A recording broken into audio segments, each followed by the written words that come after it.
Assalamualaikum dan selamat sejahtera kepada Puan Aisyah dan rakan-rakan sekalian. Saya Siti Nurfatihah binti Kamaruzaman yang bernombor matrik 206033 dan ahli kumpulan 10 akan membentangkan pembentangan kami yang bertajuk Kapitalisme dan Sosialisme. Diharap semua dapat menghayati setiap perincian yang kami sampaikan.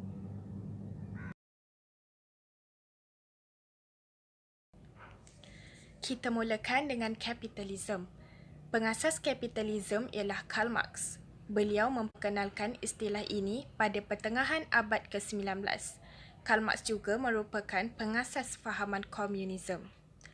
Walaupun Karl Marx merupakan individu yang memperkenalkan istilah kapitalisme ini, Adam Smith turut memainkan peranan penting kerana beliau adalah pengasas kepada sistem kapitalis ini sekaligus diberi gelaran bapa kapitalisme.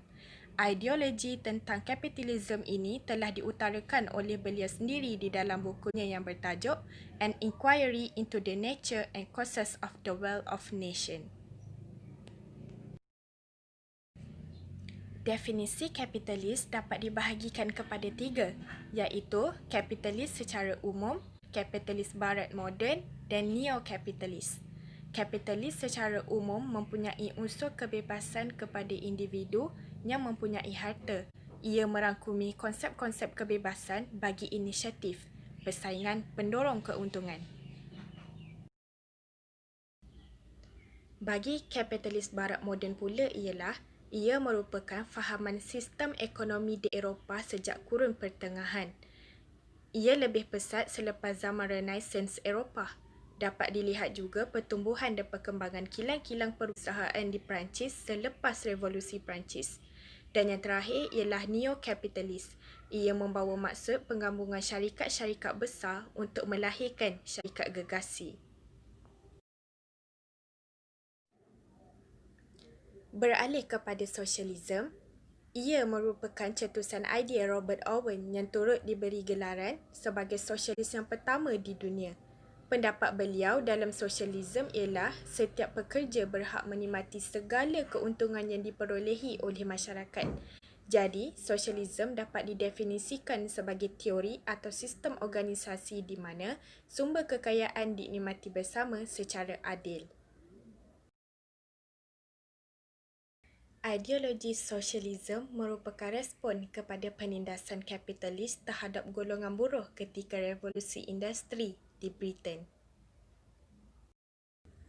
Antara sosialis yang terkenal di dunia ialah Vladimir Lenin. Beliau merupakan pemberontak Rusia.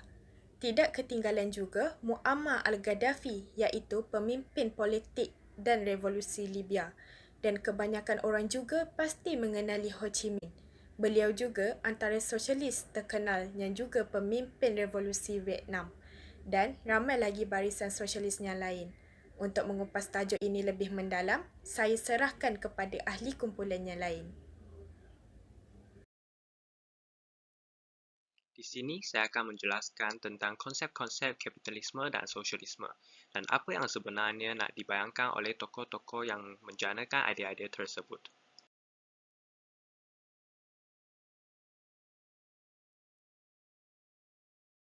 Seperti yang telah kita ketahui, kapitalisme merupakan sebuah sistem organisasi ekonomi yang dimulakan oleh Adam Smith. Konsep ini didirikan oleh hak milik private atas alat-alat produksi dan distribusi untuk mendapatkan manfaat dalam kondisi yang kompetitif. Dalam kata lain, negara yang memilih sistem ekonomi kapitalis memberikan kebebasan penuh bagi pelaku-pelaku ekonomi untuk mengendalikan kegiatan ekonomi yang terbaik dan paling berkesan bagi kepentingan individu atas sumber daya ekonomi atau faktor-faktor ekonomi. Semua orang mempunyai kuasa sendiri untuk mengakui hak-hak peribadi masing-masing. Malahan, selalunya individu dan institusi swasta mempunyai pemilikan sepenuhnya atas alat-alat produksi. Dalam dasar kapitalisme, kerajaan berperanan agak kecil sahaja dalam kegiatan ekonomi. Tanggungjawab mereka cuma untuk mengukuhkan pertahanan negara, menjamin keselamatan rakyat, mengawal kadar faedah, menyediakan rawatan yang diperlukan, dan menyediakan pendidikan berkualiti. Kapitalisme juga memperkenalkan sistem dua kelas di mana masyarakat selalunya dibahagikan kepada dua kumpulan, iaitu kapitalis atau dipanggil pemilik. Mereka ialah orang yang memiliki alat-alat dan menguasai distribusi produk. Kelas kedua ialah pekerja. Orang biasa yang bekerja untuk gaji dan kebanyakan kerjanya adalah secara fizikal. Dalam bahasa Inggeris dipanggil labor work. Motif yang menggerakkan perekonomian bagi sesiapa sahaja dalam dasar kapitalisme ini adalah untuk mendapatkan keuntungan. Supply and demand merupakan konsep yang penting dalam sistem kapitalisme kerana ia membantu kita menentukan harga sesuatu komoditi berdasarkan kuantiti dan kualiti produk tersebut. Persaingan bebas atau free market harus diwujudkan dalam sistem ini antara pelaku-pelaku ekonomi supaya tidak muncul masalah seperti harga sesuatu barang terlalu mahal.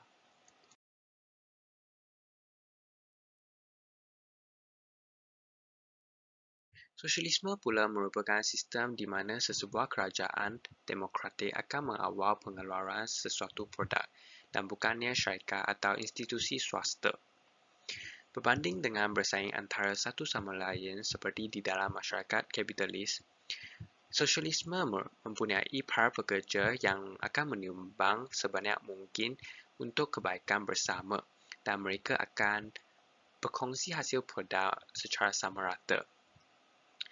Pihak kerajaan sebaliknya menguasai alat-alat produksi dan mengawal pengeluaran segala komoditi dan juga dari aspek masyarakat dan ekonomi. Karl Marx membentukkan sistem sosialisme ini berdasarkan niatnya untuk menghapuskan pemilikan peribadi dan juga bertujuan untuk mewujudkan sebuah masyarakat yang tidak berkelas. Dalam kata lain, setiap orang akan mempunyai rata yang sama dari segala segi, di mana semua orang akan bekerja ke arah matlamat yang sama untuk menjadi sihat, bahagia dan bebas. Setiap orang akan menyumbang mengikut kemampuan mereka dan mengambil hasilnya sekadar dengan keperluan masing-masing.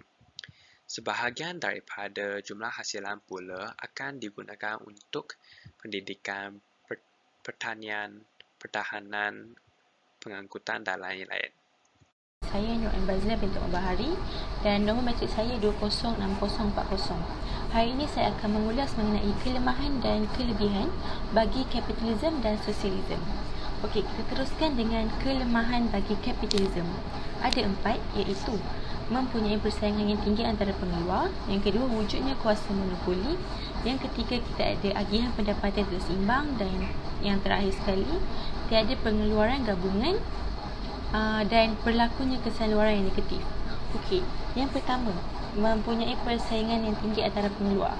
Dekat sini dia adalah kerana majikan dan pekerja dia berebutkan keuntungan dan perhatian dalam pemasaran bagi perniagaan mereka. Dekat sini mereka mementingkan diri sendiri antara satu sama lain.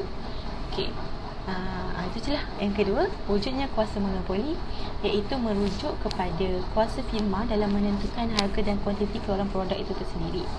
Yang ketiga, agihan pendapatan yang tidak seimbang ni kerana pendapatan antara pekerja tidak seimbang dan hak kebajikan masyarakat tu diabaikan. Maksudnya dia mementingkan orang atasan je dan orang-orang yang sekeliling mereka. Okay, persaingan ini tidak adil dalam kegiatan ekonomi kerana dia tidak melibatkan kerajaan dan telah menyebabkan jurang agihan pendapatan itu berlaku antara kasta golongan, iaitu di antara pekerja dan majikan. Dan yang terakhir sekali adalah tiada pengeluaran barangan awam dan berlakunya kesaluran yang negatif. Okey, dekat sini adalah kerana sistem itu dia tidak mampu menyediakan medium bagi mengeluarkan barangan awam. Okey, contoh macam kita tahu dalam setiap negara tu mesti ada keluaran barangan daripada negara itu sendiri kan. Selalunya macam yang terkenal ni China lah. Mesti akan ada tulis made in China, made in China. Semua tu lah. Okey, contoh macam negara yang mengamalkan kapitalisme ni, dia tidak mampu kerana dia melibatkan kos yang tinggi. Dan masalah kos sosial itu berpunca daripada sikap kepentingan diri sendiri mereka yang untuk mengawalkan keuntungan secara peribadi. Okey. Sekarang kita teruskan lagi dengan kelebihan dalam kapitalisme. Kelebihan dalam kapitalisme ini ada 4 juga, iaitu dia mendorong pertumbuhan ekonomi. Yang kedua, menyediakan peluang untuk meningkatkan pendapatan kerana prasarana yang disediakan oleh kerajaan swasta tu lebih tinggi, dan disebabkan itu keuntungan untuk diri sendiri tu banyak, dan peluang kerja meluas sebab diorang fikir untuk keuntungan diri sendiri kan, siapa je yang tak nak, macam itulah. Yang ketiga, sumber ekonomi digunakan semaksimum yang boleh. Dekat sini kerana persaingan yang bebas telah mendorong para pengeluar untuk menggunakan sumber itu sebaiknya. Maksudnya dia bagi je sumber, so diorang sendiri kena bagikan semaksimum yang boleh lah, guna sebaiknya. Yang terakhir sekali, menghasilkan sistem ekonomi yang terkini. Okey, kesan daripada dorongan yang menggunakan sistem ekonomi yang terkini itu telah meningkatkan kemajuan teknologi mereka dan menjadi dorongan kepada pengeluar untuk menjalankan penyelidikan bagi menghasilkan satu produk yang berkualiti. Okey. Sekarang kita teruskan dengan kelemahan bagi sosialisme pula. Ada 4, iaitu tiada kebebasan dalam berekonomi, mengabaikan pendidikan moral dan sistem ambil alih, suka untuk berurusan, dan tiada kebebasan dalam politik. Yang pertama ni, tiada kebebasan ekonomi tu kerana sistem ni dia mementingkan diri sendiri dan kewibawaan terhad, sebab sistem ni dia tidak terikat dengan ekonomi diktator. Ekonomi diktator ni maksudnya macam orang yang menguruskan ekonomi lah. Dia tak ada kaitan pun dengan orang yang menguruskan ekonomi. Macam tu. Seterusnya, semua masalah ekonomi dan hal ekonomi ni dia dikendalikan oleh negara, dan rakyat tak boleh mendapat hasil satu pun daripada keuntungan aset negara tu lah. Yang kedua, mengabaikan pendidikan moral dan sistem ambil alih, kerana mereka mementingkan ekonomi dan mengabaikan pendidikan moral itu tersendiri. Maksudnya dia tak kisahlah dia orang punya rakyat ni tak ada civic ke, tak ada apa, sebab diorang yang penting bagi diorang adalah ekonomi negara. Okey. Yang ketiga, suka untuk berurusan. Suka untuk berurusan ni kerana mereka tak bebas berurusan sebab harga tu dah ditentukan oleh kerajaan, dan ekonomi kadang-kadang tak stabil. Sebab ikutlah, kalau dia nak tentukan harga tu tinggi, maka untung diorang banyak lah. Kalau harga tu diorang nak tentukan rendah, tak dapat untung yang banyak lah, macam tu. Dan telah menyebabkan harga barang tu ada naik dan turun. Seterusnya, tiada kebebasan dalam berpolitik, kerana kebebasan dalam berbisnes ni semuanya terhad dan semangat, dan dia terhad terhadap semangat demokrasi yang akan luntur. Dia based on kerajaan tu tersendiri. Okay? Dan tahap kemajuan rakyat ni telah ditentukan daripada berbagai aspek. Okay? Seterusnya, bagi kelebihan bagi sosialisme, kita ada 4, iaitu pelaksanaan dalam pembangunan lebih tinggi, mewujudkan kestabilan ekonomi, mengalihkan pendapatan untung secara adil, dan mengutamakan kebajikan rakyat. Okey, untuk pelaksanaan dalam pembangunan lebih tinggi ni kerana kegiatan ekonomi yang meningkat dan efisien, sebab setiap prasarana tu disediakan, yang telah disediakan tu dah dimanfaatkan sebaik yang mungkin, dan peningkatan dalam ideologi ni lebih efisien dalam sosialisme ini berbanding dengan kapitalisme. Okay? Yang kedua adalah mengagihkan pendapatan untung secara adil ni kerana semua rakyat telah diberikan sumber makanan, sumber pendapatan dan sumber keperluan secara adil lah antara satu sama lain, dan mereka buat macam tu sebab untuk mengelakkan ketidaksetaraan antara rakyat. Maksudnya dia nak semua sama rata, tak ada beza-beza kasta lah. Yang ketiga, mewujudkan kestabilan ekonomi, kerana kerajaan ni dia memerlukan jangka masa yang panjang untuk merancang bagi menentukan sumber pendapatan ekonomi mengikut keadaan semasa. Maksudnya macam kita tahu kalau ekonomi diorang ada naik turun kan, so belum tentu diorang dapat selesaikan dalam jangka masa yang pendek. So dia memerlukan dalam jangka masa yang panjang untuk menguruskan pendapatan ekonomi diorang ni, nak bagi sama rata. Okay. Yang terakhir sekali, mengutamakan kebajikan rakyat. Okay, untuk orang-orang sosialisme ni, dia mementingkan kebajikan rakyat dari segi keperluan, makanan dia orang, apa semua, kegunaan seharian, semualah. Lagi satu, dia bebas dari masalah monopoli yang biasanya terdapat dalam masyarakat kapitalisme. Okay, macam yang kita tahu tadi, kapitalisme ni dia macam monopolikan semua dia nak. Okay, macam itulah.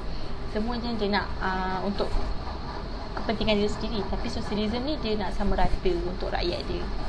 Yang terakhir sekali, dia menggunakan segala keuntungan yang ada ni untuk kepentingan negara dan rakyat. Maksudnya bukannya untuk keuntungan dia sendiri, tapi macam saya cakap tadi lah, dia dikongsi sama rata. Okay. Assalamualaikum dan selamat sejahtera. Nama saya Nafisatul Qurrata Ayun binti Azman dengan nombor matrik 205795.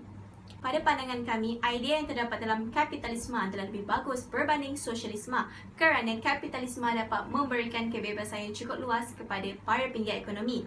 Seperti yang dijelaskan oleh ahli kumpulan saya sebentar tadi, kita dapat mengetahui bahawa kapitalisme berkonsepkan penekanan terhadap keuntungan individu dari pekerja atau masyarakat secara keseluruhan. Ini bermakna modal atau cara pengeluaran dimiliki, dikendalikan dan didagangkan untuk menghasilkan keuntungan bagi pemilik atau pemegang saham swasta.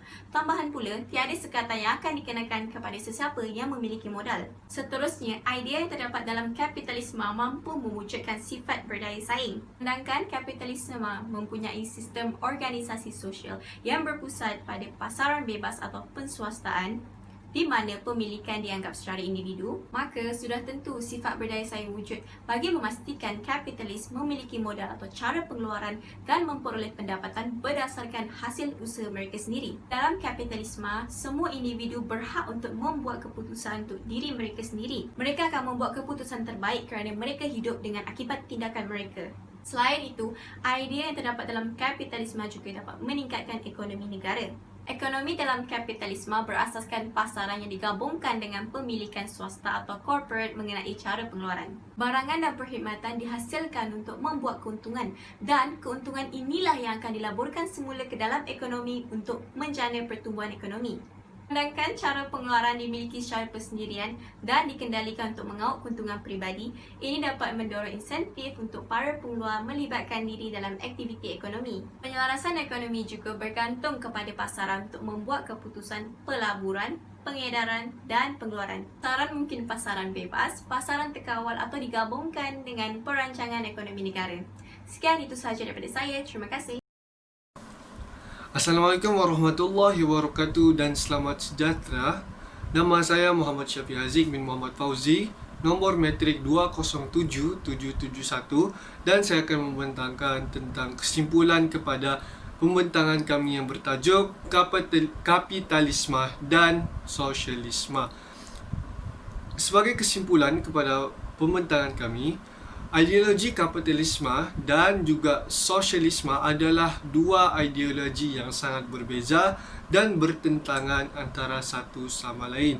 Untuk pengetahuan rakan-rakan semua, ideologi sosialisme diasaskan disebabkan oleh ideologi kapitalisme itu sendiri, di mana ideologi sosialisme diasaskan untuk bertujuan untuk membendung kepada penindasan pengamal-pengamal ideologi kapitalisme.